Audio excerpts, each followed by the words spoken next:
I used to think I understood cold. I grew up in the Midwest, after all, where winters carve themselves into your bones and stay there until April. But nothing, not even the worst storms I had trudged through as a teenager, prepared me for the cold that swallowed my daughter and me on Christmas Eve. It was 23 degrees, the kind of dry cold that burns instead of bites, the kind that makes the inside of your nose ache and turns your breath into something sharp. I remember that first breath clearly because it was the only thing I could hear as the door slammed behind us. 1 second earlier, I had been inside my parents' home, still holding on to the thin hope that maybe tonight would be different, that maybe Christmas Eve could be neutral ground for a few hours. And then, something shifted not physically but atmospherically, the way the air changes right before a glass falls off a counter. My father moved toward us, and even without touching me, even without a single blow, the message was unmistakable. His voice cracked like dry wood as he ordered us out. Not leave, not give us space, but out now. Before I could even gather my daughter's coat, the door was pulled open and my father's arm swept through the air behind us with enough force to make me stumble backward. My arms tightened instinctively around my daughter, but the momentum sent both of us off the porch. We landed in the thin layer of snow that had been falling all afternoon. It was soft enough to cushion the fall, but cold enough that the shock of it stole my breath. I sat up fast, panicked, brushing snow from my daughter's face. She blinked hard, confused, not processing anything except the sudden freezing air. Her little hands clung to my jacket as if gripping fabric could help her understand what had just happened. Behind us, the door shut. Not slammed, but shut with a finality that was somehow louder than any shout could have been. I heard the lock turn. That small, metallic click was the real blow. The cold pressed in immediately. My daughter's breath came out in uneven clouds, too fast for a 6-year-old who should have been inside a warm house eating cookies, not sitting in snow at 9:30 on Christmas Eve. I tried to lift her, but my hands shook. I had forgotten my gloves in the rush, and the skin on my fingers stung from the sudden exposure. My phone slipped from my pocket when I fell, landing screen down in the snow. When I picked it up, the moisture made the screen flicker. I wiped it on my jeans, but the cold had already started draining the battery. My daughter whispered Mom in a voice I had never heard from her before. It was not scared exactly. It was something quieter and heavier. Something that asked a question she could not shape into words. Why did this happen? What did we do wrong? I looked at the house, its front windows glowing with warm light silhouettes moving inside as if nothing unusual were happening on the porch steps. I could still hear the muffled hum of holiday music. Someone laughed. The contrast made the night feel surreal, like we were watching a scene we had been cut out of at the last second. My daughter shivered violently. I pulled her onto my lap and wrapped my coat around her. It was not enough. It was never going to be enough. The cold crawled through fabric and into our skin as if it had hands. When I tried to stand, my knees slipped on the icy patch near the step. For a moment, I could only crouch, holding my daughter, trying to think through the fog settling behind my eyes. My father's voice echoed in my head. Get out. Not a misunderstanding. Not a temporary flare of temper. A command meant to isolate and humiliate. And yet even then, even with my daughter trembling against me, I felt that old instinct, the childhood-taught habit that whispered, do not make this worse. Do not call attention to it. Do not turn it into a scene. But then my daughter's teeth chattered hard enough that it snapped something loose in me. I reached for my phone again. The screen brightness dimmed twice before stabilizing long enough for me to swipe it open. I dialed 911. The automated message put me on hold behind 2 callers. I stared at the porch lights while the hold music buzzed faintly in my ear. My daughter whispered her hands hurt. I tucked them under my arms to warm them, blowing on them with my breath. I kept telling her almost there, even though nowhere was close, even though I had no idea what the next 10 minutes would look like. A porch light across the street switched on. A neighbor stepped out slightly, peering our way, hesitated, then retreated inside. But I noticed something blinking on her doorframe, a doorbell camera angled perfectly toward the street. It hit me then that whether my father cared or not, someone else had seen us on the snow.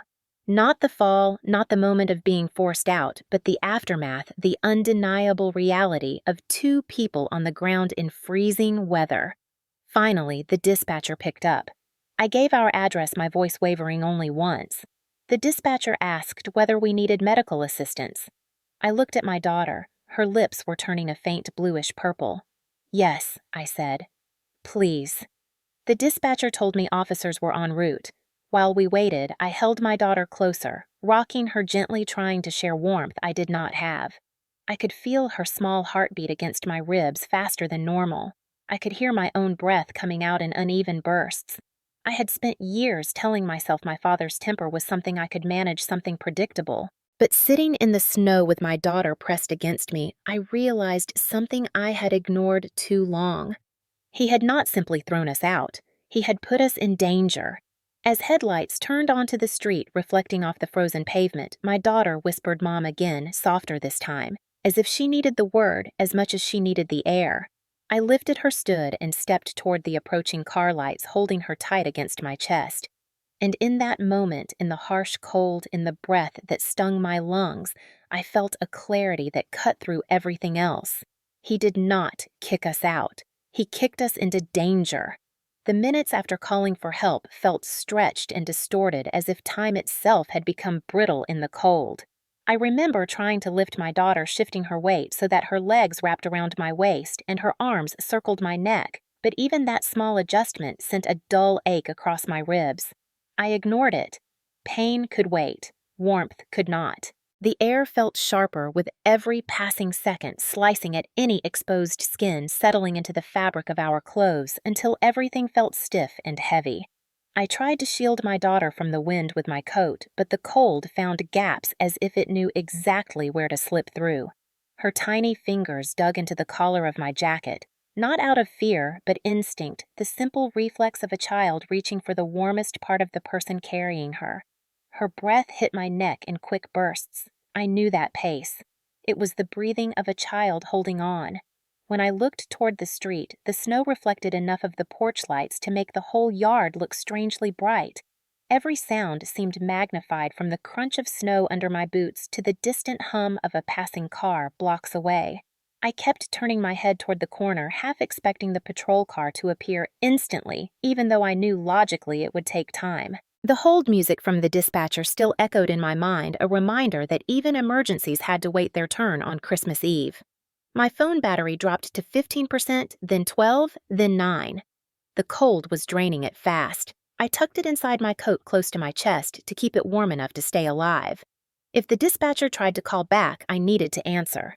My daughter mumbled something, her voice muffled against my shoulder. I leaned down to hear her. "My face is cold," she whispered. I pulled the hood of her sweatshirt up and pressed my cheek against hers. It was cold enough that it startled me. I started walking slowly toward the sidewalk, not with any real destination, but because standing still made the cold feel like it was climbing up my spine. Movement created the illusion of control. The wind carried the faint smell of fireplaces and pine wreaths, the sense of homes where families were gathering, laughing, celebrating the night we were supposed to be part of too. The contrast made my chest tighten. At the end of the driveway, I hesitated. I did not want to go far, in case the officers arrived and could not see us, but the icy patch near the steps made it impossible to stand safely, and my daughter needed to be out of the direct wind. I shifted to the left, stepping carefully over the packed snow, and found a slightly sheltered spot beside the mailbox where the house blocked some of the gusts. My daughter burrowed deeper into my coat. Her legs trembled against my sides. I rubbed her back through the fabric, hoping friction alone could warm her. I knew the signs of early hypothermia, not from medical training, but from growing up in winters like these. The shaking, the slowing down, the way speech started to feel heavy. I whispered stories to her, simple ones she already knew by heart, anything to keep her focused and awake. She asked softly if we would go home now. I told her yes, soon, even though I was not sure what home meant anymore. I checked the street again. No headlights, no officers. Just the stretch of quiet suburban houses lined up with wreaths and ribbons, every window glowing except ours. A door opened across the street, letting a spill of warm orange light hit the snow. The same neighbor who had looked out earlier stepped onto her porch wearing slippers and a thick robe. She stared toward us again, concern tightening her posture, but she still did not walk over. I did not blame her. The Midwest teaches people to respect boundaries even when those boundaries are broken. She did something else, though. She raised her phone pointed slightly in our direction and then lowered it. I realized she had captured something, maybe the sight of us in the snow or the moment she had first seen us falling. And then I noticed something blinking red from her porch. Her doorbell camera was angled squarely at the whole scene. She retreated inside and the porch light turned off a few seconds later, but the camera continued blinking like a silent witness. My daughter shifted again, her forehead resting against my collarbone. She was no longer trembling as hard, which scared me more than the shaking. Cold children stop shaking when their bodies begin to tire. I cupped the back of her head with my hand, feeling the dampness from melted snow in her hair. My ribs stung when I inhaled. My fingers felt clumsy and thick, as if wrapped in fabric even though they were bare. I whispered to her again, telling her that help was coming. I focused on the sound of our breathing to stay grounded. Then a faint hum reached us from down the street, the low, even hum of a vehicle engine moving slowly. I stiffened, shifting my daughter's weight so I could look around at the parked cars lining the curb. A pair of headlights turned the corner, cutting across the snow and sending long shadows stretching over the pavement. My daughter raised her head at the light, her eyes still half-lidded but alert enough to follow the brightness. The patrol car approached at a steady pace, its tires crunching over the frozen street. Relief washed through me so fast that I felt dizzy. For a moment, all I could do was hold my daughter tighter, matching my breath to hers, while the car slowed in front of us. The officers stepped out into the cold, their boots leaving deep prints in the snow. One of them lifted a hand to signal they saw us. I let out a breath I had been holding since the moment that door shut behind us. As they approached, the officer closest to us spoke gently, asking if we were the ones who had called. I knotted my throat too tight to answer at first. And as the officers knelt to check on my daughter, their flashlights cutting through the dark, I realized something that settled deep and steady in my chest. Surviving the cold had only been the beginning. The moment the officers reached us, everything shifted. The cold was still punishing the snow, still clinging to our clothes, but there was suddenly a structure to the chaos, a sense that someone else had stepped into the moment and was willing to carry part of its weight.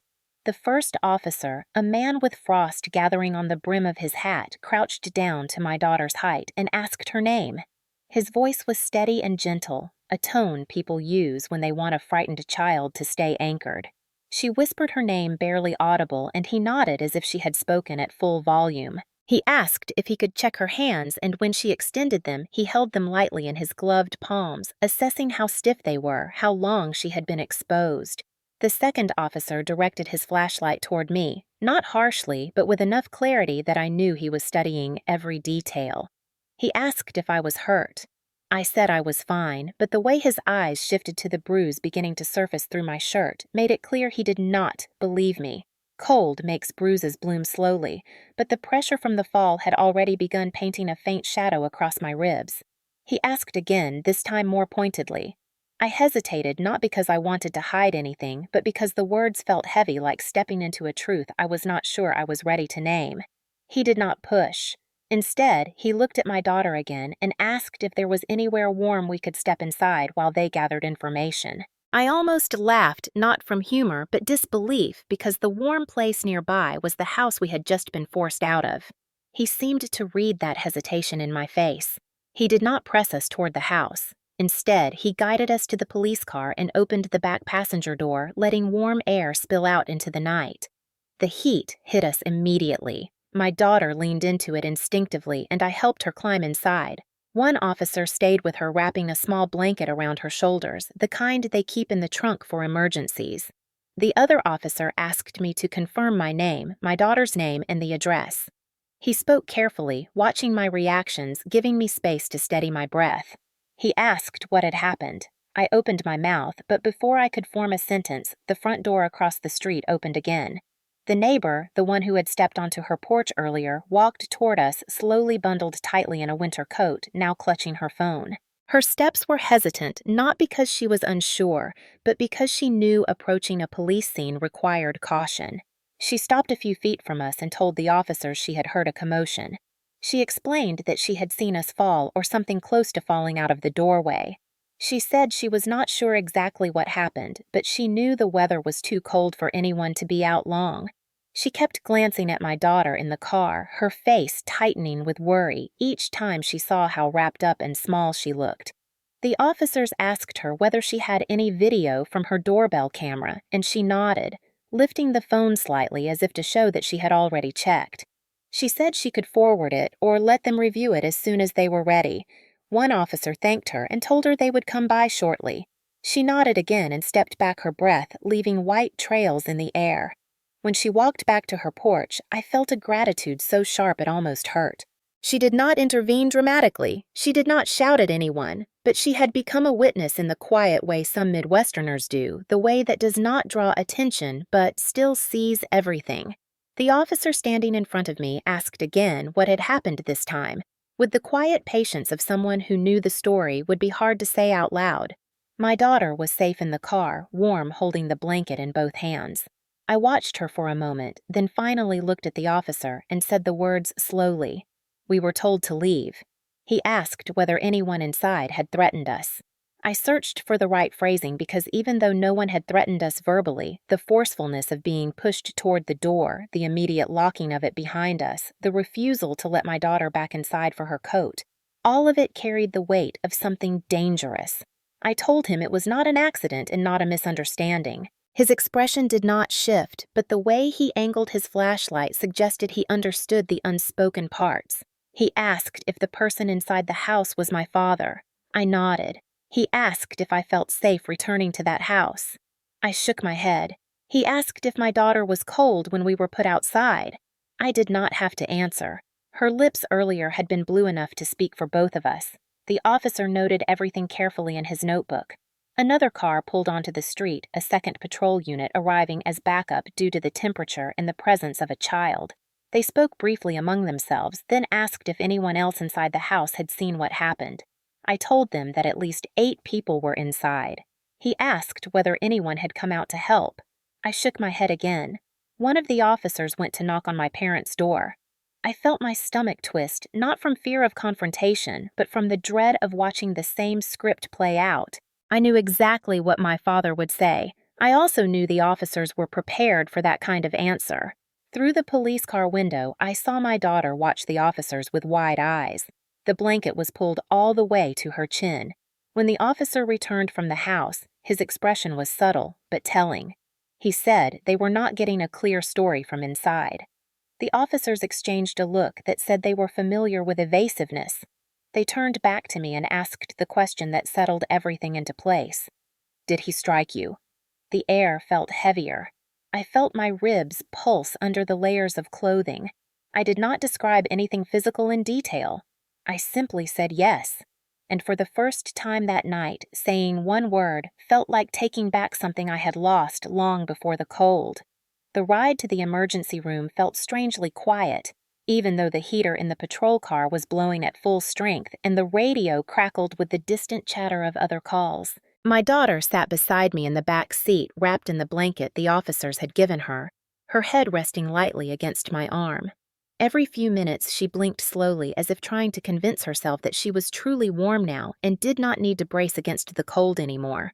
I kept my hand on her back, not for warmth this time, but to reassure myself that she was still there, still breathing steadily, still with me. The officers spoke softly into their radios, reporting our status, confirming that the hospital had been notified. When we pulled up to the ER entrance, the automatic doors slid open with a rush of heated air that made my eyes sting. It was a strange shock going from freezing darkness into bright fluorescent hallways that smelled faintly of disinfectant and peppermint soap. A nurse stepped forward immediately, her eyes going first to my daughter, then to the bruise visible through my shirt, where the fabric clung. She introduced herself with a calm voice and guided us toward a triage room. Everything felt too bright, too fast, too clean after the cold brutality of the night. My daughter was placed on a small bed with warm blankets tucked around her. A second nurse brought a heated pack and placed it gently on her hands. My daughter flinched at first, not from pain, but from the sudden contrast. Her fingers had been so cold that warmth almost startled her. The nurse reassured her softly, telling her they were going to help her warm up slowly so it would not hurt. My daughter nodded, her eyelids fluttering, exhaustion settling into her body like gravity. Another nurse turned to me and asked if she could examine the discoloration near my ribs. I hesitated, not because I wanted to hide it, but because being looked at so directly made the whole night feel more real than I was ready for. She guided me to lift my shirt slightly, just enough for her to see the forming bruise. Her brow tightened, not dramatically, but with the subtle shift of someone who had seen injuries like this far too often. She pressed gently around the area, asking if it hurt to breathe. I admitted it did. She nodded, as if confirming something she already suspected. When she stepped out, I saw her speak quietly with another nurse, their expressions serious, their voices low but purposeful. A doctor entered the room a few minutes later. His coat was crisp, and he moved with a practiced efficiency that did not feel rushed. He introduced himself to both of us and explained that he needed to check my daughter first. He examined her hands, her cheeks, the temperature of her skin. He asked her simple questions to make sure she was alert, and she answered each one softly but clearly. He diagnosed her with mild early-onset hypothermia, the kind caused by exposure to cold air combined with shock. He ordered warm fluids for her and told us she would need to stay until her body temperature stabilized. Then he turned to me. He asked how I had been injured. I looked at the wall behind him, tracing the edge of a bulletin board with my eyes, and answered carefully, describing only what was necessary without going into detail. He examined the bruise, pressing mildly to feel for deeper damage. He requested an X-ray to rule out fractures or internal injury. I nodded, feeling strangely detached, like I was watching everything happen to someone else. As he wrote notes on his chart, I saw a phrase appear on the page, written in neat, measured handwriting. Suspected domestic violence. The words seemed to rise off the paper louder than the heart monitor beeping steadily beside my daughter. Seeing that phrase written clinically without emotion struck me harder than the cold had. It labeled something I had spent years refusing to name. Another nurse entered with warm fluids for my daughter, placing them carefully beside her. My daughter gave a sleepy thank you, still gripping the blanket with both hands. The nurse smiled at her, then turned to me and asked if I needed anything. Water, a chair, a moment alone. I did not know how to answer. She brought a cup of water anyway and placed it within reach before stepping out. When she left, the room went still. The only sounds were the hum of the heater vent and the soft rustling of my daughter shifting under her blankets. I watched her chest rise and fall, each breath steadier than the one before. Relief settled over me like a heavy blanket, warm at first, then suffocating in its weight. The reality of the night pressed into me. Not the cold or the fear or the confusion, but the fact that a simple line on a hospital chart had reframed everything. Domestic violence. The words repeated in my head until they no longer felt like something abstract from someone else's life. They were ours now. They belonged to the story we had been forced into. The doctor returned after the X-ray, confirming that I had no fractures, only deep bruising and soft tissue damage. He gave instructions for pain management and told me gently, almost cautiously, that the hospital was required to file a report because a child had been involved. I nodded. I had expected it. Maybe I needed it. A social worker arrived shortly afterward, sitting in a chair opposite mine with a clipboard resting loosely on her knees. She asked questions, not harsh ones, but heavy ones. Had this happened before? Was there a history of anger in the home? Did we feel safe returning anywhere connected to my father? My daughter slept through most of it, her breathing soft and even. I answered everything truthfully, each word feeling like a step farther from the life I had tried to preserve for too long. The social worker listened without judgment, only nodding occasionally, writing notes in calm, deliberate strokes. When she stood to leave, she told me we had done the right thing by coming in. She said the hospital would give us resources, contacts, and guidance for what came next. I thanked her, though the words felt small.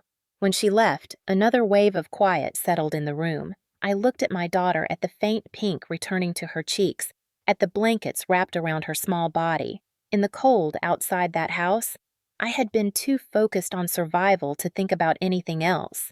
But in the bright stillness of the ER, with the truth written on a chart, in the warmth finally sinking into our bones, the reality of what had happened began to settle in fully. We had left more than the cold behind. We had crossed a line, and once crossed, it could never be uncrossed. My daughter slept curled tightly against my side on the narrow ER bed, but it was not the peaceful sleep children fall into after long days of excitement. It was the brittle kind, the kind that comes after the body has run on fear, long enough to finally collapse. Every few minutes, her fingers twitched, clenching and unclenching the blanket she held. The motion was small, barely noticeable unless you were watching her as closely as I was. I had one arm around her, my hand resting on her shoulder, feeling the tremors that came and went like faint echoes of everything she could not say. A nurse had asked earlier if she wanted hot chocolate, and even though she usually loved it, she had only nodded without lifting her eyes. When the cup arrived, she held it but never drank it, just wrapped her fingers around it as if the warmth alone could keep her anchored. Now it sat on the tray beside us, the steam long gone. The social worker had told me children processed trauma differently, that sometimes they did not cry or speak or react the way adults expected. But looking at my daughter now, I realized I had known that instinctively before anyone said it. She rarely melted down, rarely complained. She had always been the kind of child who tried to make things easy for everyone around her. Seeing her small body curled in on itself reminded me of how deeply children internalize things they do not understand. A child's silence is rarely peace. Most of the time, it is fear dressed as good behavior. She stirred slightly, shifting her head against my arm. Her eyes fluttered open for a second, then closed again, but not before I saw the confusion in them, the kind that comes when waking means remembering. She whispered something so soft I leaned down to catch it. Did I make him mad? Her voice cracked just a little, a tiny fracture that almost broke me more than anything that had happened that night. I brushed my hand over her hair and told her no, absolutely not, that nothing she did caused what happened. She nodded, but it was the quiet nod of a child who was trying to believe me rather than actually believing. That gap between what she felt and what she wanted to feel sat heavy between us. I could still remember the way she had looked earlier when she sat in the back of the patrol car wrapped in a blanket, her eyes half open, staring not at the officers or the lights or the snow outside, but at the house we had left behind. She kept watching the front door, blinking slowly, as if waiting for someone to come outside and call her back. She had not said it out loud, but I knew she had been waiting for my father to realize what he had done, to open the door again to say something that would make it all a mistake instead of a choice. Children always wait for the apology that never comes. In the ER, the doctor had spoken to her gently, explaining that her body needed warmth and rest, that nothing was her fault, that she was safe now. She listened carefully, but I could see her processing every word through the lens of the moment she had stood in the snow, shaking, looking at the house where she thought she belonged. At one point, she asked the doctor if she would get in trouble for dropping her gloves outside. The doctor looked confused for a moment, then glanced at me as if asking silently where that question came from. I knew exactly where. My father had scolded her for losing things before, even small things like mittens or hair ties. The weight of that memory had followed her into the cold. After the exam, when the doctor stepped out, my daughter had sat up slightly and asked me if we were going back there later. She did not specify whether she meant the house or the people inside it. I told her gently that we would not, that tonight had shown us things we could not ignore anymore. She had nodded again, but her lower lip trembled for a moment before she pressed it tight. Children are loyal long past the point of reason. They forgive faster than they heal. She touched her cheek absently, the skin still a little pink from the cold. Her hands paused midway, and she looked at me with that same quiet question she had asked earlier, the one she did not have the words for. Why? It was the unspoken center of her silence. I wanted to give her a simple answer, something clear, something that made sense, but everything real felt too complicated for a 6-year-old heart, so I told her what she needed instead of what I felt. Sometimes grown-ups make wrong choices. Sometimes they forget what love is supposed to look like. And sometimes we have to leave to stay safe. She held on to that idea with the same tight grip she had kept on the blanket. As she rested again, drifting in and out of shallow sleep, I realized I had never seen her this still. My daughter was usually a child who hummed while she colored, whispered made-up stories to her dolls, tapped her fingers on the table while eating, always letting the world know she existed in small, joyful ways. But now, She moved like someone trying not to disturb the air, as if noise itself could bring the cold back. The ER around us continued its rhythm nurses walking past monitors, beeping softly the distant sound of a cart rolling down the hall. But inside that small room, everything narrowed to her breathing, the slight rise and fall of her chest, the tiny pauses that told me she was thinking even while half asleep. I knew this night would stay with her. I knew children did not forget moments when safety cracked. And I knew healing would not come from pretending it had been a misunderstanding. It would only come from naming what happened and building something different from here. As she finally settled into deeper sleep, her fingers loosened their grip on the blanket. It was the smallest sign of trust, but I held on to it. Her silence was not emptiness. It was the beginning of understanding. And I promised myself she would never face that kind of cold again, not outside a house, not inside one. Sitting in that ER room with my daughter asleep beside me made the night feel strangely suspended, as if time had stepped out of its usual rhythm to give me space to see things I had spent years refusing to look at directly. The truth was that what happened on Christmas Eve did not begin with a door closing behind us or with the cold settling into our clothes. It had been forming quietly for years, shaped by moments that felt small at the time, but grew heavier with repetition, stacking themselves until their weight finally tipped. My father had never been the kind of man who shouted constantly or broke things dramatically, which made it even harder to recognize the harm in the ways he expressed disappointment. He was the quieter kind of force, the kind that filled the room without raising his voice. I learned early that silence could be its own form of pressure, and his silence carried expectations sharp enough to cut. Growing up, I always sensed the shift in the house before he even entered a room. Conversations would slow, breathing would change, even the air felt altered, and for years I thought that meant something was wrong with me because I was the one who seemed to trigger those shifts the most. My sister could forget chores, spill juice, lose things, and it would be brushed off. If I misplaced a glove or tracked snow into the hallway, my father's brow would tighten in that specific way that made me feel like I had failed a test no one told me I was taking. I learned to move quietly, to apologize quickly, to anticipate what he wanted before he asked. It was the kind of environment where being perfect did not earn praise. It simply kept the peace. And when I became a mother at 20, that dynamic did not change. If anything, it intensified. My daughter's arrival should have softened him. Instead, it sharpened old edges.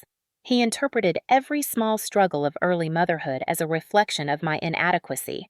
If she cried for longer than he thought reasonable, he would make a pointed remark about some other mother who kept her household calm.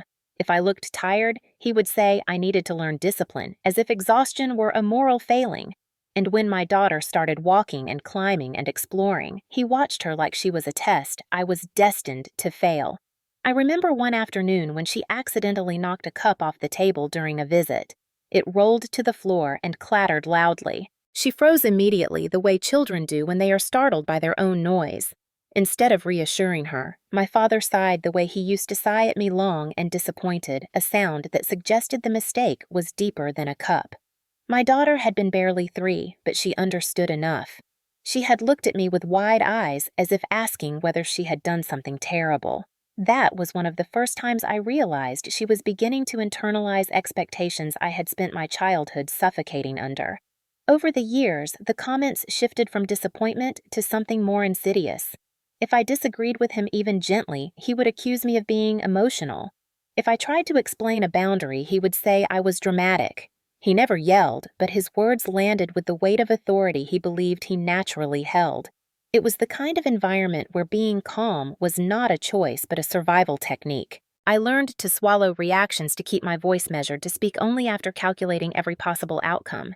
He seemed to take my quietness as proof that he was right, never understanding it was something I had learned from fear rather than respect.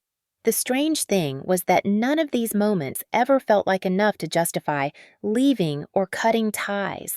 They were individually small, almost dismissible, but they stacked year after year, forming a structure I kept navigating without realizing how much it controlled my movements. Some part of me kept believing I could manage it, that if I stayed calm enough, agreeable enough, predictable enough, I could keep the peace and protect my daughter from the weight of his expectations. But little by little, she started mirroring the same behaviors I had learned. She apologized for accidents that were normal for children. She asked permission for things she should not have needed to. She froze when she sensed tension even before anyone said a word. And I told myself it was temporary, that she would grow out of it, that occasional discomfort did not mean real harm. I think a part of me needed to believe that, because admitting otherwise would mean acknowledging just how deep the patterns ran. Then there was the incident last fall. My daughter and I had gone to my parents' house for dinner. Nothing dramatic happened, nothing worth retelling as a pivotal moment, but she bumped into a chair while walking around the table. It scraped lightly against the floor. My father's head snapped toward her in that sharp, assessing way he used on me when I was younger. She froze instantly, hands at her sides, eyes wide. He did not even speak. He just exhaled long and disappointed. She whispered sorry before I could say anything. And I remember thinking as I drove home afterward that if silence alone could make a child apologize like that, then silence could wound just as deeply as words. Still, I told myself it was manageable, that he was old-fashioned, that I could buffer her from the worst of it, that she would never experience what I had because I was there to protect her.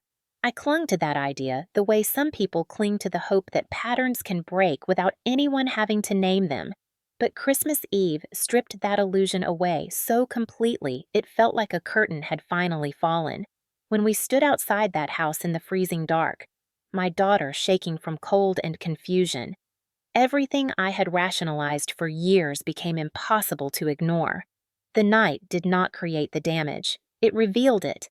And as I held her in that ER room watching her struggle to understand the weight of something she had not caused, I realized that I was not just grieving what happened to us that night. I was grieving the years I had spent believing that enduring small harms protected us from bigger ones. It had never protected us. It had only delayed the moment the truth demanded to be seen.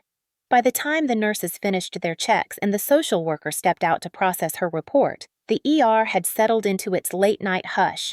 The fluorescent lights hummed, the monitors clicked softly, and my daughter slept with a deeper steadiness than before. Her body finally responding to warmth and safety. I should have felt the same relief.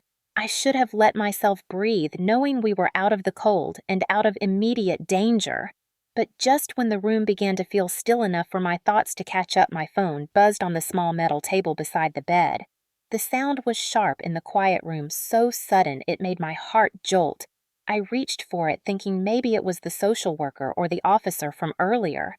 But the caller ID froze me. Dad! My thumb hovered over the screen, my breath catching somewhere between my ribs and throat. The phone buzzed again, vibrating against the metal like it wanted to shake the whole table.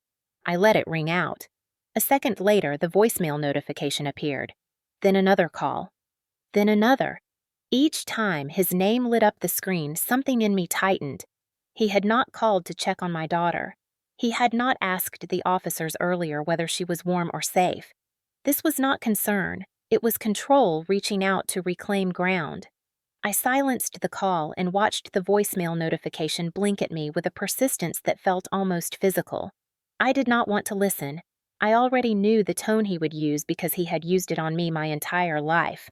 The voice that pretended to be calm while carrying the threat of a reprimand. The voice that framed responsibility as accusation. Still, I tapped the message because avoiding it felt like letting him speak into the air without me hearing what narrative he was constructing. The message clicked on. His voice filled the speaker low and measured as if he were sitting across a table instead of on the other side of a line I had finally stepped out of. He said my name first stretched out longer than necessary, the way he always did when he wanted to remind me I was crossing a line he believed he drew. Then he said he had heard I had left abruptly. He said it was unnecessary. He said if I had concerns, I should have spoken to him privately instead of involving others. He did not mention my daughter. Not once. He ended with a sentence that rolled cold across the ER room. You are making a mistake. No threat, no yelling, but the implication was unmistakable. Mistake in his vocabulary meant defiance, and defiance meant consequences. I deleted the message without saving it, but my hands shook afterward. Before I could set the phone back down, it buzzed again. This time it was my mother. I let it ring. She left a voicemail, too. Her voice was sharper than his, full of disbelief rather than anger, like she could not fathom why I would have chosen this path. She said Christmas had been ruined. She said I was overreacting. She said I needed to think about the bigger picture. Again, my daughter's name was not mentioned. The bigger picture in her mind had never included my daughter's safety or my well-being. It had always meant the image of the family, a version of us that existed only if no one looked too closely. I deleted her message too. Minutes passed before the next wave hit. The phone vibrated with a series of text messages, each labeled with a different family member's name. My aunt, who had been sitting comfortably in the living room when I fell into the snow. My cousin, who had not bothered to open the door earlier despite hearing the commotion. Even my sister. Their messages came fast, like someone had set off an alert in a group chat. The first one read, "You didn't have to get the police involved." Another said, "Don't ruin Christmas for everyone." Another added, "He didn't mean anything by it." Then finally the one that made my throat tighten, even though I should have expected it. "You know how he gets." The words landed with a weight that cracked open every memory I had spent years packing away neatly. "You know how he gets" was the excuse that had been handed to me since childhood, the one that asked me to absorb blame to keep the family system intact. It was the phrase that had followed every tense dinner, every cold silence, every moment I swallowed my reactions to keep peace. And now they were directing it toward my daughter too, as if the patterns that shaped my childhood were just naturally extending themselves to hers. I set the phone down face down, unable to look at it. I felt the old pull, then the reflex to explain myself, to soften the story, to make excuses for him so the discomfort would ease. But the room around me did not share those memories. The ER lights did not dim under his tone. The blankets did not tremble because he disapproved. My daughter slept in my arms, warm and safe, not because he allowed it, but because I had removed her from the cold he had created. I looked at her. Then her small face relaxed now, the faint traces of fear receding. And something inside me hardened into clarity.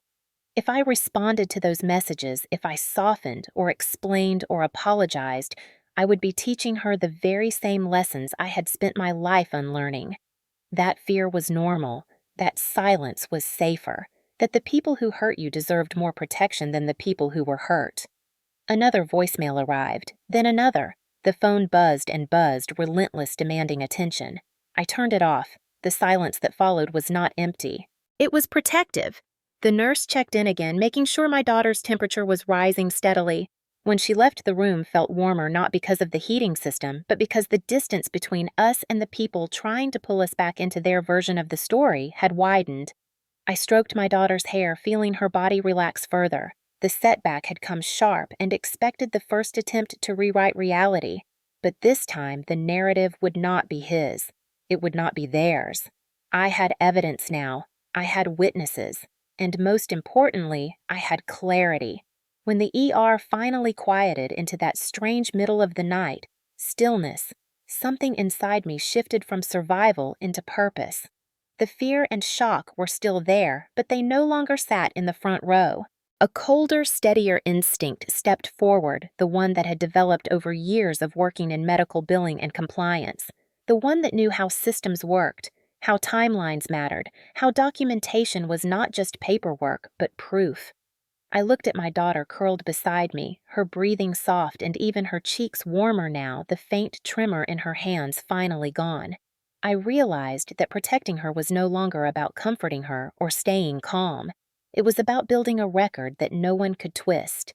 And I knew from experience that the truth meant nothing unless it was written down, time-stamped, recorded, captured in a way that could not be rewritten by someone louder or more comfortable with manipulation. So I began. It was almost mechanical at first, a muscle memory from long hours spent processing claims and auditing files. I reached for my phone, turned it back on, and opened the call history. There it was, the outgoing call to 911 time stamped at 9:41 p.m. I took a screenshot, then another one for each page of the log. The dispatcher had told me the call would be recorded. I would request that later, but the timestamp was the foundation. Next, I scrolled to the voicemails I had not deleted. My father's message, my mother's, the ones from relatives, all carrying the same tone. Dismissal, blame, minimization. None of them asking if my daughter was safe. None of them expressing concern for her exposure to 23-degree weather. I saved each voicemail to my files. Then I screenshotted the list itself, making sure the timestamps were visible. Evidence is strongest when there is no room for interpretation. As I worked, my hands shook slightly, not from nerves anymore, but from the weight of clarity. I had spent so many years absorbing comments, softening edges, convincing myself I could protect my daughter by cushioning her from the worst parts of him. But tonight had proven something that would have been impossible for me to admit a year ago. My silence had not protected her. My silence had taught him that nothing would stop him. And so I began documenting everything that would. I opened the Notes app and typed a simple heading: Christmas Eve incident. Under it, I began writing the timeline from memory, starting with the moment we arrived at my parents' house earlier in the evening. I wrote in clear, neutral language the way I would write an incident report at work. I described who was present. I described the temperature outside. I described the moment we found ourselves in the snow, not in emotional terms, but in factual ones. Exposed to freezing weather without coats. Child showing signs of cold stress. Phone dropped in snow. Door locked behind us. Time estimates. Environmental details. I wrote everything I could recall, knowing that memory fades even when events feel unforgettable. Trauma plays tricks with time. Documentation does not. When my hand finally cramped, I paused, flexing my fingers. My daughter stirred gently beside me, shifting her cheek against my arm. I pressed a kiss to the top of her head and went back to work. The doctor returned briefly to update me on her progress. Her body temperature had risen to a safe level. She would be monitored a little longer, but was stable. He asked if I had any questions. I almost laughed at the understatement of that sentence. I had 1,000 questions, but none of them were the kind he could answer. Instead, I asked if I could get a copy of the discharge papers when we left. He nodded immediately. I asked if the chart would include the suspected domestic violence note. He hesitated for a second, not because it was confidential, but because he understood the significance of what I was asking. Yes, he said. It will be included. I thanked him. After he left, I stood carefully so I would not wake my daughter and walked to the small sink near the door, letting the cold water run over my hands. The shock of it grounded me. When I returned to the bed, the social worker approached again. She sat gently, her notebook balanced in her lap, her demeanor calm but purposeful. She asked if I wanted her to help file for a copy of the police body cam footage. My breath caught. Part of me had not realized I had the right to request it. Yes, I said. Yes, I want that. She explained the process, that the footage would likely show the officers assessing my daughter's condition the moment the neighbor came forward the questions asked outside the house. She said body cam footage often became the most objective form of evidence in cases like this. I nodded, absorbing every detail. After she left, I added another line to my growing evidence list. Request police body cam footage. Next, I addressed the bruise forming across my ribs. It had darkened significantly since earlier, a deepening purple that spread in uneven lines. I lifted my shirt slightly and took a photo, making sure the timestamp from my phone appeared in the corner. Then I took another from a different angle. I did the same for my daughter's hands, photographing the redness lingering from the cold and the small patch of skin on her cheek that had remained pink long after we were warm. It hurt to photograph her like that. It felt clinical, almost invasive, but I kept reminding myself that I was not documenting her pain to relive it. I was documenting it so no one could deny it existed. The plan forming in my mind was not fueled by revenge. It was fueled by a need to create a record so airtight that anyone who tried to distort the truth would fail. My father's strength had always come from rewriting moments until even I questioned my own memory. Documentation stripped that power away. Around 3 a.m, a nurse dimmed the overhead lights to let my daughter sleep undisturbed. In the softer glow, the room felt less like an ER and more like a temporary shelter, a small pause between what had happened and what would come next. I sat beside her and opened a new folder on my phone titled Evidence Christmas Eve. I moved every file into it: call logs, voicemails, screenshots, photos, notes. Each piece felt like a small anchor securing the truth in place. And then I realized I needed one more thing: a daily record of the bruises healing. The judge would want to see it. CPS would want to see it. The contrast from day to day would prove the severity. So I set a reminder on my phone. Photograph injury daily until fully healed. The repetition would not be easy, but it would be necessary. When I finally put the phone down, blinking against the sting of exhaustion, I looked at my daughter again. Her breathing was steady. Her skin was warm. Her small hand rested loosely against my arm, and for the first time since the night began, I felt something rise in me that was not fear. It was resolve. We were no longer relying on hope or excuses or the fragile belief that family would eventually do right by us. We were building a record, a truth with timestamps, a truth that would outlast denial, a truth that would protect us. And in that quiet ER room, with evidence gathering in a simple digital folder and my daughter safe beside me, I understood something with absolute clarity. This was not the end of the night. This was the beginning of accountability. We were discharged from the ER close to dawn, that strange in-between hour when the world feels suspended, not fully night, but not morning either.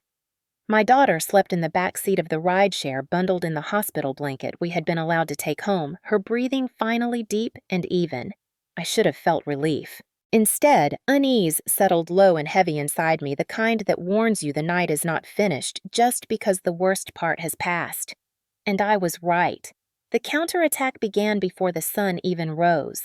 I had barely carried my daughter inside our apartment when my phone buzzed again, vibrating against my coat pocket with the insistence of someone knocking too loudly on a quiet door.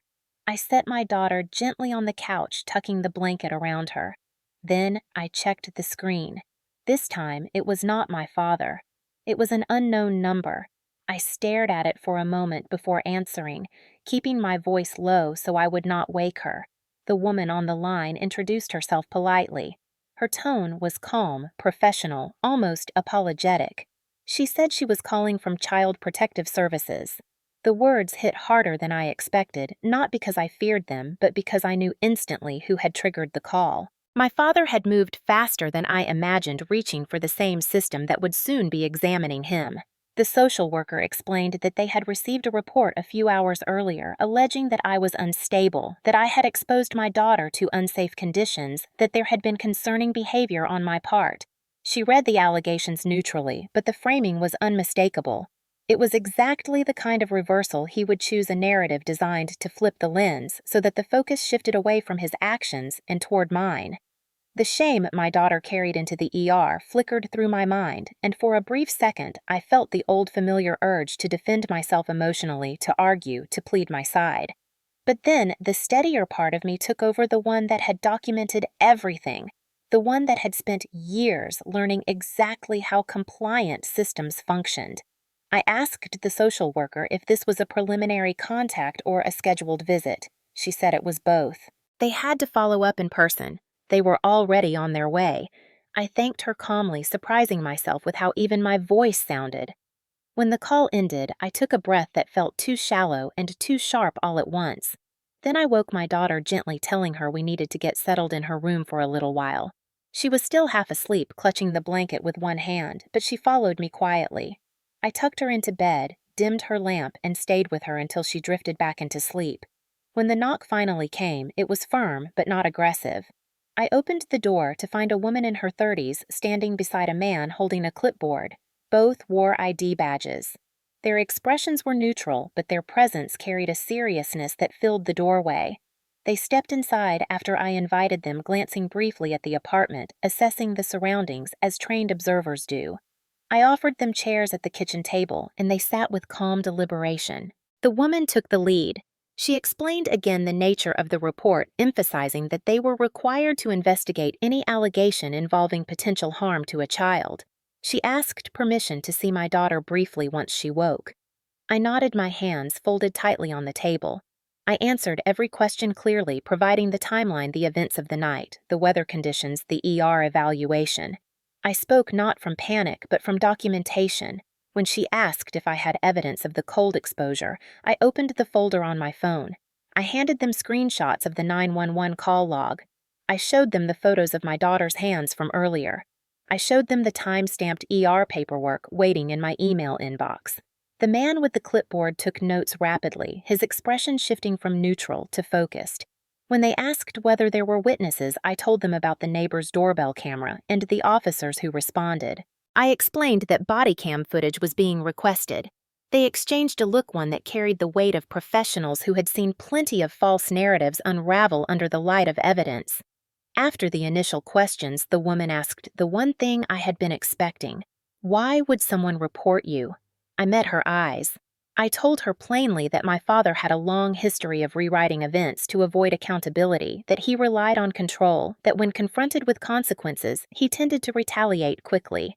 I did not embellish. I did not dramatize. I simply stated the truth with the clarity that had been forged over the long night. She listened carefully, then asked if I had saved any recent communications. That was when I opened the voicemail files. I let them listen to the messages, each one framing me as dramatic, as reactive as someone making a mistake by protecting my child. Not a single message expressing concern for her well-being. When the last voicemail finished, the room went quiet. The man finally spoke, saying that the tone of the messages was concerning in its own way. The woman asked if I felt safe where I was. I nodded. She asked if my daughter felt comfortable here. I said yes, absolutely. She asked if there was any risk of my father coming here. I told her I did not believe so, not physically, but that he would likely continue using the phone until a barrier stopped him. She made another note. After nearly 40 minutes of questions, they asked to see my daughter. She had woken and wandered into the hallway, rubbing her eyes. She froze slightly when she saw the strangers, but the woman knelt down and spoke to her gently, asking basic questions. My daughter answered quietly but clearly. She did not mention fear. She did not mention blame. But she said she had been cold outside. The woman asked if she felt safe with me. My daughter nodded without hesitation. The social worker thanked her and returned to the table. The man wrote a final note. Then the woman looked at me and spoke with a calm that carried assurance. Based on what we have seen, we do not believe your daughter is in danger with you. Her tone softened. The report does not appear consistent with the evidence. Relief flooded me so intensely that I had to grip the edge of the table. They stood to leave, and before stepping outside, the woman turned back. She said counter-allegations were not uncommon in situations involving family conflict, and that I had handled the visit well. I nodded, unable to speak for a moment. After they left, I locked the door and leaned against it, letting the weight of the moment settle. The counterattack had come swiftly, sharper than the voicemails aimed not at me, but at the bond between me and my daughter. But it had failed, not because of luck, because of truth, because of documentation, because I had finally chosen to break the pattern rather than explain it. I walked to my daughter's room and watched her settle under her blanket again. The night had revealed many things, but this realization rose above all of them. He had underestimated me, and he had underestimated the power of the truth when it is finally protected instead of silenced. The CPS workers had barely been gone 10 minutes when the weight of everything finally began to catch up with me. The early morning light crept through the blinds, soft and gray, the kind of winter light that makes the world feel suspended. My daughter had fallen asleep again in her room, her breathing steady, her small hands curled lightly around her blanket. But the apartment did not feel quiet. It felt charged, like the air after a storm when the clouds have not fully cleared. The CPS visit had confirmed one thing I had been too afraid to believe. Someone else saw the truth. Someone official. Someone outside the gravitational pull of my father's influence. And that meant the next step was mine to take. I sat at the kitchen table, the place where I used to sort bills or help my daughter with homework, and stared at my phone. Not with fear this time, but with the steady realization that the storm was not over. The voicemails, the text messages, the CPS visit triggered by his accusation, all of it pointed toward a single truth. If I did not create a boundary protected by law, he would escalate, not out of concern, but out of entitlement, out of habit, out of a lifelong belief that consequences were optional for him. I opened the email the social worker had sent earlier in the hospital. It contained information about domestic violence advocates and legal resources, including instructions for filing an emergency protective order. The words felt surreal on the screen.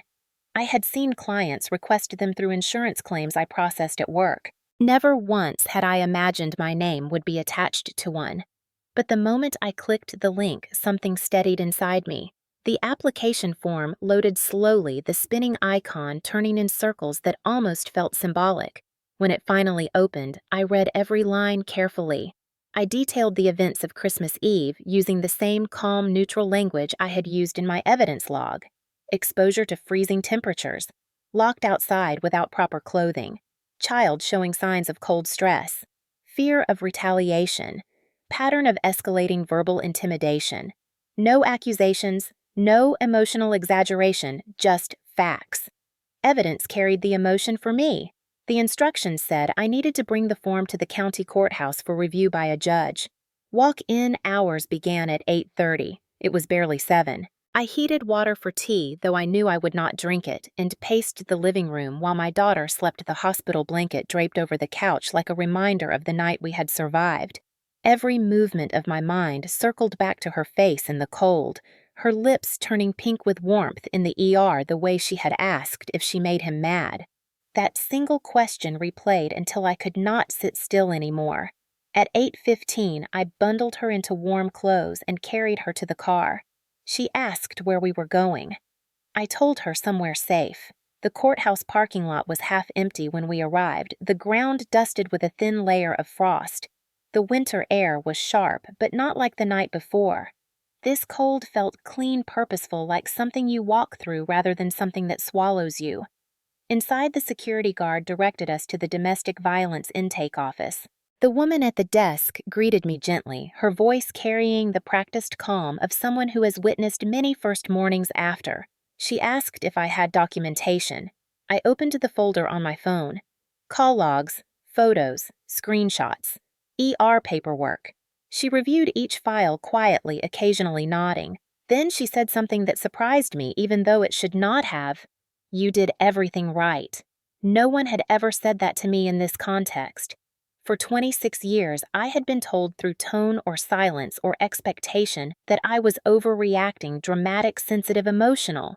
But here in a small office with government forms taped to the walls, someone looked at the truth without flinching and said I had done the right thing. The intake worker asked me to sign the sworn statement. She read it carefully, checking for clarity, not doubting me, but making sure the judge would understand the danger without ambiguity. Then she escorted us to the courtroom. The judge looked older with silver hair and tired eyes, the kind that had seen more conflict and heartbreak than anyone should have to. She skimmed the pages silently while I stood holding my daughter's hand. My daughter tugged slightly at my sleeve, whispering if we were in trouble. I knelt beside her and told her no, this was to help us stay safe. She nodded, trusting completely the way only children do before the world teaches them caution. The judge read the evidence for several minutes. Then she looked up and asked me one question. "Do you believe there is a reasonable likelihood of further harm without protection?" The answer rose from somewhere deeper than fear. "Yes." Her pen moved quickly across the page. She signed. The emergency protective order was granted. The judge's voice remained calm, almost gentle, as she explained what the order covered. No contact by phone, text, email, or through third parties. No showing up at our home or school. No harassment, intimidation, or interference. Violations would result in criminal charges. My father could not come near us. For the first time in my life, there was a boundary he could not cross by simply pretending it did not exist. The clerk printed several certified copies of the order. I tucked one into my bag, holding it like something fragile and powerful at the same time. It was a strange paradox. A single sheet of paper, but years of fear had led to it. When we stepped outside the courthouse, the sky had brightened into a pale winter blue. My daughter lifted her face toward the cold air, breathing deeply as if the world felt lighter somehow. Maybe it did. Maybe I did. In the car, she held the hospital blanket in her lap and asked if we were going back to Grandpa's house. I met her eyes in the rearview mirror. "No," I said softly. "We are not going back there." She nodded as if she had expected that answer, but needed to hear it out loud. 2 hours after we returned home, my phone buzzed. This time, it was not a voicemail or accusation. It was a message from the sheriff's office confirming the order had been served. I read it twice, letting it sink in. For years, my father's presence had shaped my life, even when he was not in the room. His voice, his disapproval, his expectations, his ability to twist truth into doubt had followed me like a shadow. But now, for the first time, a legal boundary stood between us. Not a request, not a plea, not a hope. A line protected by the authority he had always assumed he controlled. I sat on the couch beside my daughter, watching her draw shapes on a scrap of paper, humming softly to herself. The warmth of the apartment wrapped around us. Not the fragile warmth of denial or compromise, but something sturdier, something earned. The danger was not fully gone. The process was not finished, but the path had shifted.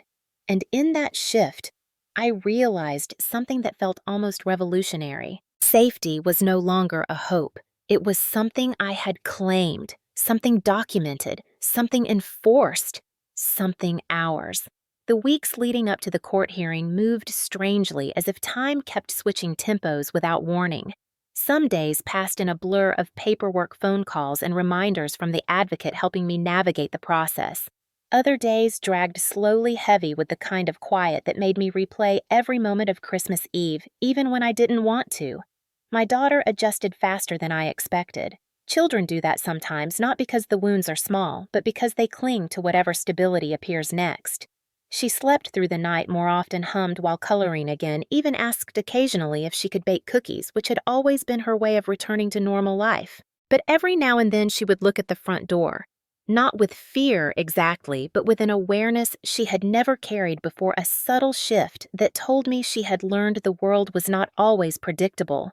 I hated that she had learned it so young, but I was grateful she was learning it in a home where she would not be punished for feeling it.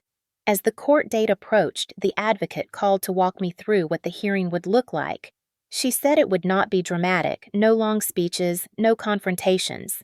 Just a judge reviewing evidence, listening to accounts, and deciding whether the protective order should remain in place. She told me the truth mattered, but clarity mattered more. Facts, timelines, documentation. Emotion only to the degree that it explained impact. I nodded as she spoke, grateful that the work I had done in the ER had created a foundation. The evidence folder on my phone had grown since then. Daily photos of the bruise as it shifted from deep purple to yellowed green. A copy of the ER discharge summary sent to me through the patient portal. The official police incident report. The body cam footage had taken longer to obtain, but when I finally received the summary, I had read it slowly, line by line. It included the moment the officers found us in the snow. My daughter wrapped in the emergency blanket, the neighbor confirming she had seen us on the ground, the officers knocking on the door and receiving evasive answers. It was oddly surreal reading about myself from the outside, as if I were a character in someone else's story. But the clarity of it steadied me. When the morning of the hearing finally arrived, the air outside was crisp and cold, but not painfully so. My daughter stayed with a friend from school whose mother I trusted deeply. Someone who had stepped into our lives quietly but consistently in the weeks after the incident. I drove to the courthouse alone. The parking lot was fuller this time, filled with people carrying folders and wearing coats zipped up tight against the wind. The advocate met me inside, offering a small, reassuring smile before guiding me through security. The courtroom itself felt smaller than I expected, more administrative than dramatic. A few rows of benches, pale wooden walls, a raised platform where the judge sat. There were no juries, no spectators leaning forward to catch every detail, just a space designed for decisions made through procedure. My father sat on the opposite side of the room, dressed neatly. His posture the same rigid confidence he had always carried. He did not look at me at first. His attention stayed fixed on the paperwork in front of him, as if reviewing a script he intended to follow.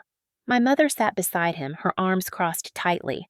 Her expression a mix of indignation and disbelief, the same expression she had worn in every voicemail they had left. The advocate leaned in and reminded me that I would not need to speak much unless the judge asked specific questions.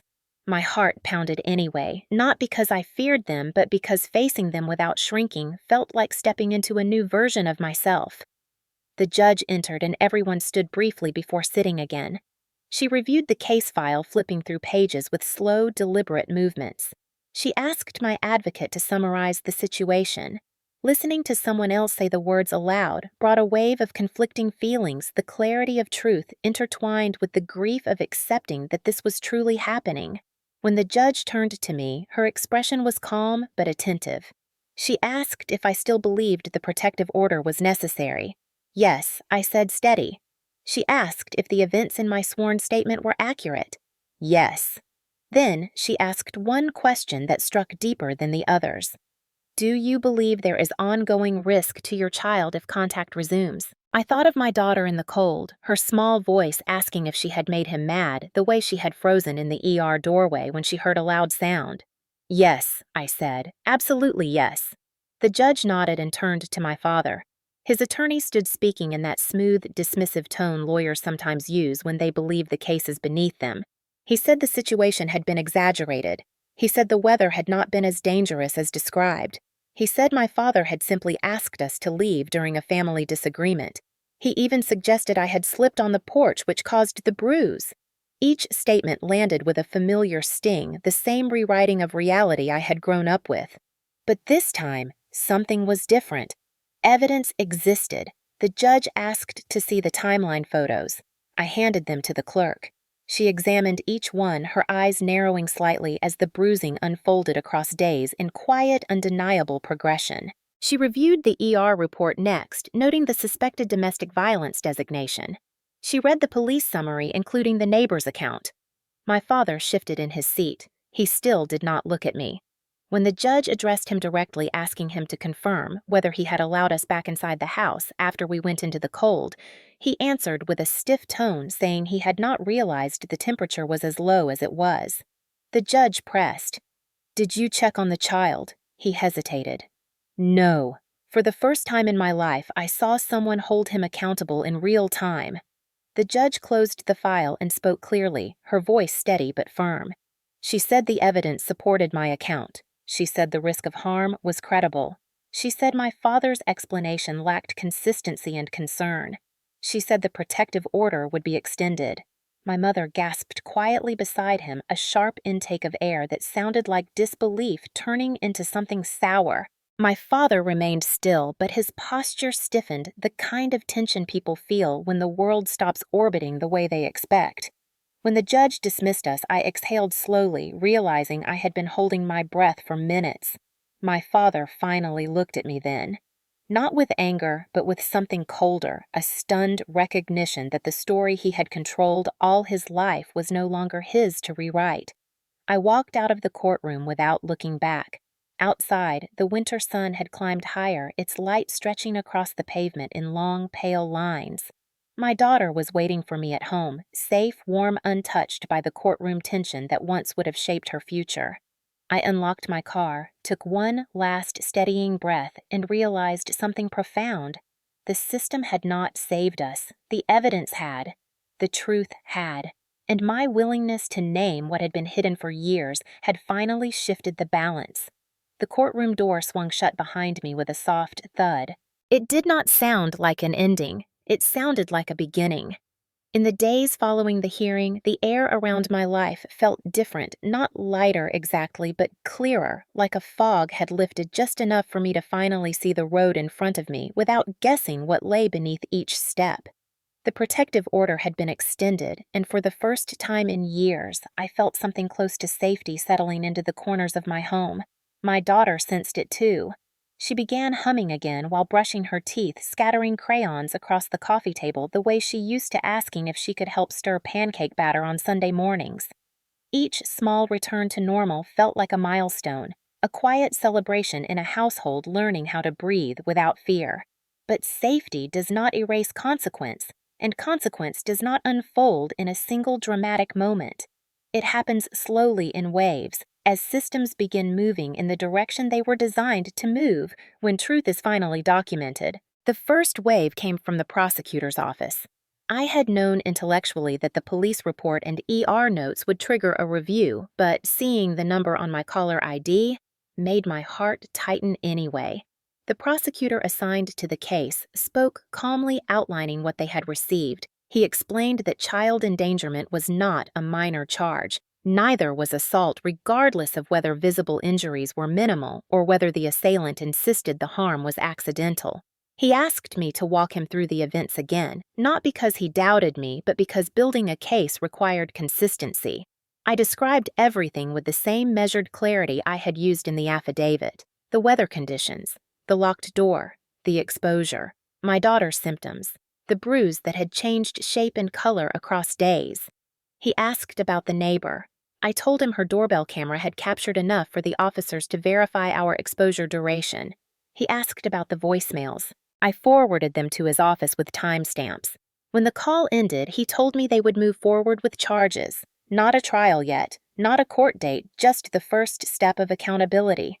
After we hung up, I sat at the kitchen table and stared at the sunlight shifting across the floorboards. For so long, consequences had existed only in theory. My father had always lived as if rules were flexible, bending around him, like the world owed him an exemption from repercussions. But now something was shifting in a system he could not charm or intimidate. I expected to feel vindication.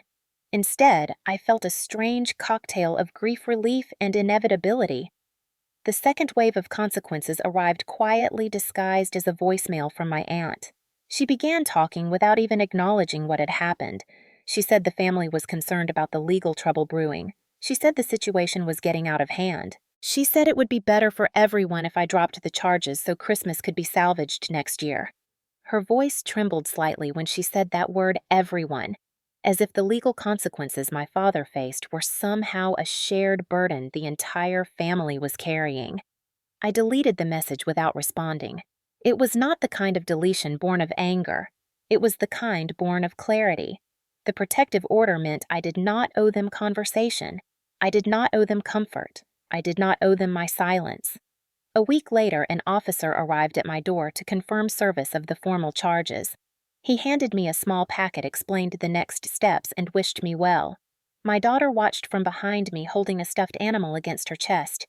When I closed the door, she asked if the man was here because of Grandpa. I answered honestly, yes. She didn't ask more. Children often know when an answer is enough. Then came the arraignment. I did not have to attend, but the prosecutor sent me a summary afterward. My father pled not guilty. The charges were listed clearly: 1 count of assault, 1 count of child endangerment. My father, a man who spent his entire life avoiding accountability through charm denial and intimidation, now had his name attached to words he could not edit.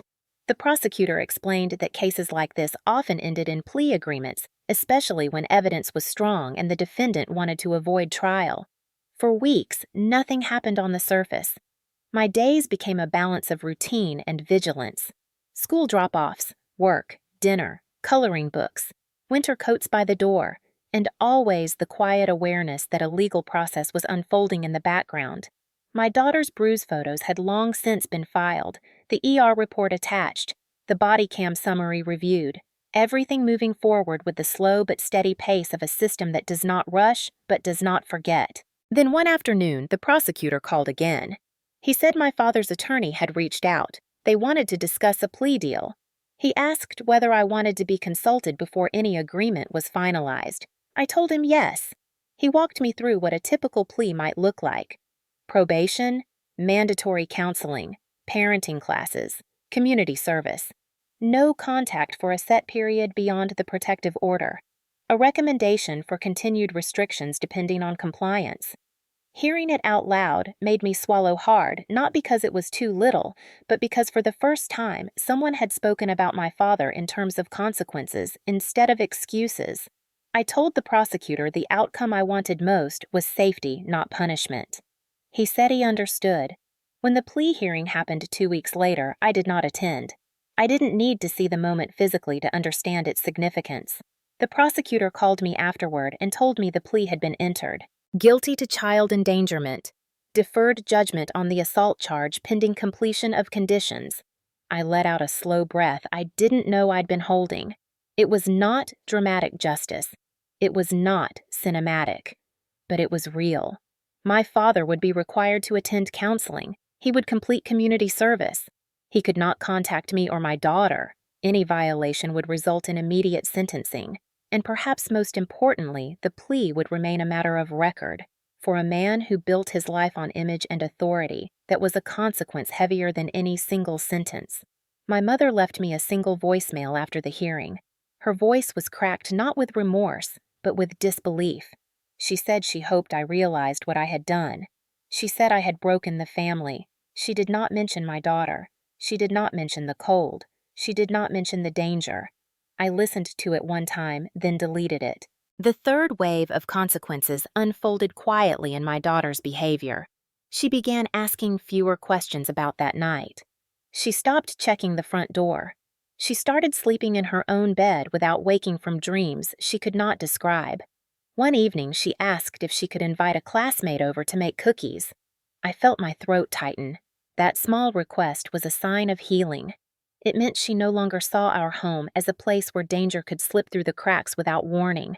It meant the protective order was not just a document. It was a psychological boundary, too, telling her she was finally safe. As winter shifted toward early spring, I found myself absorbing the full weight of the months behind us. The cold night, the ER, the CPS visit, the courtroom, the plea. Each moment had built on the one before it, forming a path that had carried us out of a cycle I once believed was too ingrained to break. Consequences are not about revenge. They are about recognition. They name what happened. They protect what remains. They prevent what almost happened from happening again. My father had always believed that harm could be hidden if the story was told loudly enough. But now the story existed in paperwork, timestamps, photographs, legal filings. And none of it belonged to him anymore. Standing in the kitchen one afternoon watching my daughter stir cookie dough with flour, dusting her nose and sleeves, I understood something with a depth that settled through my entire body. The consequences had not destroyed my family. The truth had revealed what needed to end. Safety had taken root where silence once grew. And the life ahead of us, though quieter and smaller than I once imagined, felt stronger than anything that came before. Healing did not arrive as a single moment of triumph or a sunrise that suddenly erased the darkness.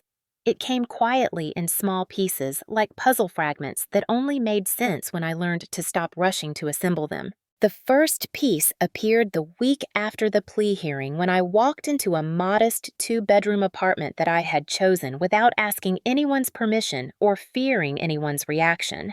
The walls were bare at first, and the rooms echoed when we spoke, but the space felt like a clean page untouched by expectation or intimidation. My daughter ran her hands along the window frames and whispered that the heater sounded like a hummingbird, then laughed in a way I had not heard in months. That laughter was another piece. Our new routine began slowly. Every morning I packed her lunch while she sat at the table, coloring, occasionally looking up to check if I was really there. The hypervigilance faded gradually. She no longer watched the door with guarded eyes. She no longer startled when someone walked past our apartment in the hallway. She no longer asked if I needed to call anyone before we left the house, as though permission from an invisible authority figure was required for us to go about our day. Her drawings changed too. During the first weeks, she sketched houses with overly large locks and people standing far apart from each other. By the end of the second month, her papers filled with trees, animals, and a little girl with wide eyes holding a balloon. One evening, I found a drawing of the two of us standing on a hill, her hand in mine, and both of us smiling. The sight of it brought a warmth to my chest that was so intense I had to sit down. Healing was not linear, though. Some nights, she woke trembling from dreams she could not describe. Some days, she asked if Grandpa would forget the rules and show up anyway. Each time she asked, I calmly reminded her that the court order protected us and that grown-ups who broke laws faced consequences they could not talk their way out of. She always nodded, absorbing the reassurance like a child who had learned far too early that safety was not guaranteed. I began therapy too, not because I felt broken, but because I needed help untangling years of conditioning that whispered I was overreacting, dramatic or ungrateful for setting boundaries that should have existed long before Christmas Eve. My therapist was gentle but firm. She told me that children raised around volatility often grow into adults who assume responsibility for keeping the peace, even when the cost is their own well-being. She said healing required unlearning patterns that felt familiar but harmful, like choosing silence over confrontation or rationalizing behavior that would be unacceptable if it came from anyone else. She helped me understand that boundaries were not walls but lines drawn from truth. They were not punishments but protection. They were not cruelty but clarity. Each session peeled back layers I had not realized were there. I learned to sit with the discomfort without scrambling to fix it. I learned that guilt was not a compass. I learned that love without safety was not love at all. The next piece of healing came in the form of mundane stability. Bills paid on time, groceries stocked, a small bookshelf we built together on a rainy Saturday, a magnet shaped like a snowflake on the refrigerator door. The day I hung curtains without worrying that someone would criticize the color was a turning point I had not anticipated. Freedom sometimes looks like small domestic choices unnoticed but deeply felt. My daughter started asking if she could help cook. The first time she reached for the mixing bowl without hesitation, I felt a rush of emotion because it meant she no longer associated kitchens with fear or danger. She asked if we could make gingerbread cookies for no reason other than she wanted to. The smell of cinnamon filled the apartment, and she danced around the kitchen in socks that kept sliding on the floor. Watching her move with unrestrained joy made my throat tighten. Healing often reveals itself in the movement of a child no longer bracing for impact. My therapist suggested creating rituals, small anchors that signaled safety and structure. So we began having Friday night candlelit dinners, not fancy ones, but intentional ones. We lit a single candle, turned off the overhead lights, and shared something good that had happened during the week. At first, my daughter simply said lunch was tasty or recess was fun, but eventually her voice grew steadier. She said she liked our new home. She liked her new room. She liked that no one shouted. One evening, she said she felt safe. I nearly cried over spaghetti. Meanwhile, my interactions with extended family tapered into silence. Some tried to guilt me into reopening doors I had spent months learning to close. Some accused me of exaggeration or claimed the legal process had gone too far. But I had learned something important in therapy. Boundaries do not require explanation. They only require consistency. So I stopped engaging. I stopped defending my choices to people committed to misunderstanding them. Protecting my daughter did not need to be justified to anyone. There was a moment, perhaps the most defining one of my healing process, when a letter arrived from the court reminding me of the next review date for the long-term no-contact order. I sat at the kitchen table holding the envelope, realizing that I did not shake while opening it. Months earlier, the sight of legal paperwork would have made me tense. Now, it simply felt like documentation, not danger. That shift in my nervous system was its own form of recovery. It meant I trusted the systems in place. It meant I trusted myself. As spring approached, my daughter asked if we could plant something on the small balcony outside our living room. We bought potting soil and a plastic trough planter, and she chose marigold seeds because she liked the bright yellow petals. We watered them every morning, and she checked their progress after school, pressing her nose close to the dirt to look for green sprouting tips. The day the first leaf appeared, she screamed with excitement and ran to show me. That single sprout felt symbolic, like a living metaphor the universe placed in our hands. Something had grown where there had once been nothing. Something fragile, yet determined, had pushed through. And without realizing it, so had we. Healing with boundaries also meant learning to enjoy good days without scanning for threats. It meant accepting kindness without suspicion. It meant rediscovering laughter without flinching at loud sounds. My daughter began inviting classmates for play dates. I watched her build forts out of blankets and paint watercolor flowers on the balcony. She told me she loved our life. Children tell the truth with simple sentences. One afternoon near the end of the school year, I found her placing her drawings into a small folder. When I asked why, she said she wanted to keep the happy ones safe. I realized she now had enough happy moments to require storage. That realization broke something open inside me. Healing is often measured in these quiet recognitions. As for me, I began drinking morning coffee on the balcony before waking her up for school, letting the cool air settle on my skin without associating it with fear or exposure. I learned to enjoy the silence instead of fearing it. Sometimes I caught myself watching the sunrise and thinking about how different my life looked now, how much calmer my body felt, how gratitude could coexist with grief. I grieved the father I once hoped I had. I grieved the childhood I thought I could still offer my daughter through extended family. But grief is not the opposite of healing. It is part of it. It clears the emotional space needed for something new. Boundaries became the architecture of my recovery. Not rigid barriers, but intentional choices, choosing peace over chaos, choosing clarity over confusion, choosing safety over obligation. I realized that healing had less to do with forgetting what happened and everything to do with refusing to let what happened shape the rest of our lives.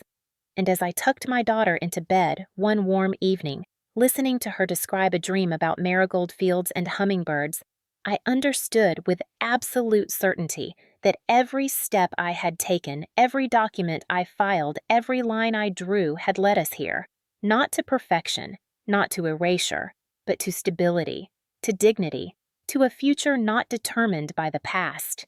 Healing with boundaries was not loud or dramatic. It was steady, deliberate, and profoundly transformative. It allowed us to rebuild a life rooted in safety, honesty, and the quiet power of choosing better. And for the first time in years, I believed deeply and without hesitation that we were going to be all right. In the months that followed, something remarkable happened, not in a dramatic cinematic sense, but in the way ordinary days finally settled into a rhythm unclouded by dread. I began to understand that moral closure is not about triumphing over the people who hurt you, and it is not about rewriting the past into something easier to explain. It is about choosing a future that no longer bends around someone else's volatility. I realized this most clearly one quiet Sunday morning in early summer as I watched my daughter sit cross-legged on the balcony painting a picture of marigolds entirely absorbed in the simple joy of mixing colors. She hummed softly, tapping her paintbrush against the rim of her cup the way she always did when she felt safe.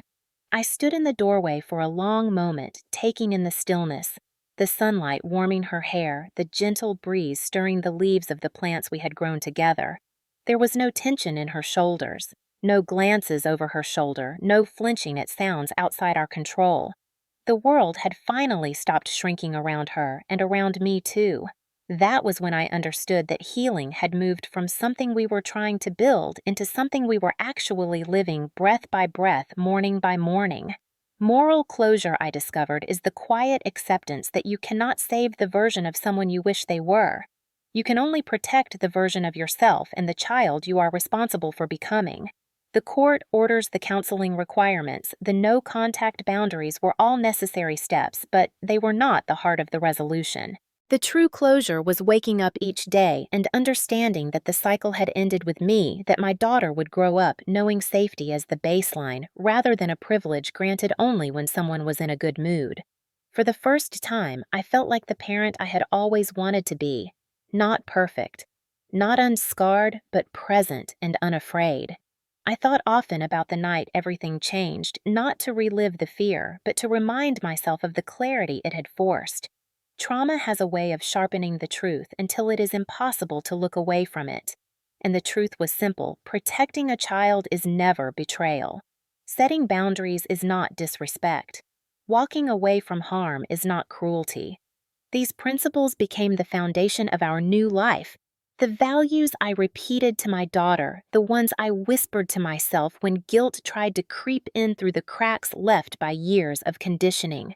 The further we moved from that winter, the more I noticed how deeply peace could weave itself into ordinary tasks. Folding laundry, making dinner, walking her to school. Tiny rituals of stability that once felt heavy now held a quiet sweetness. Even the silence in our home changed. It no longer felt like waiting for something to go wrong. It felt like rest. I kept up with therapy not because I feared regression, but because I wanted to keep learning how to parent without replicating the patterns I grew up with. My therapist reminded me again and again that cycles do not break on their own. They break through conscious action, through the courage to draw lines that others call extreme because those lines hold them accountable. She said that my daughter watching me enforce boundaries would teach her something invaluable. She would grow up knowing that love does not require endurance of harm, that respect is not optional, and that dignity is not a reward, but a right. One evening, as we finished washing dishes together, she looked up at me with her usual unfiltered honesty and asked if our life would stay like this now. I told her yes, not because I believed the world would always be kind, but because I finally trusted myself to keep us safe. She nodded, satisfied, and went back to stacking her plastic cups in height order, humming as she worked. That moment, simple as it was, felt like the final confirmation that we had crossed into a new chapter. A life defined by safety instead of secrecy, truth instead of denial, boundaries instead of appeasement. And now, months removed, I can say with certainty that closure did not arrive when the court issued orders or when legal consequences were sealed. Closure arrived in the ordinary piece of our days, in the routine that asked nothing of us except to live without fear. It arrived in the understanding that I did not ruin a family. I ended a pattern. I protected the only child I will ever have. I created a future where safety is not conditional. And if you are listening to this story from anywhere in the world, especially if you grew up in a home where silence was expected and harm was minimized, I want to leave you with this truth. The one I wish someone had spoken to me years ago. Violence is not love. Blood is not authority. Protection is not betrayal. And sometimes the bravest thing you can do is walk away before the next generation learns to stay. So here is my question to you, the same one I had to ask myself when everything fell apart and began again in the same night. Did I go too far, or did I finally go far enough?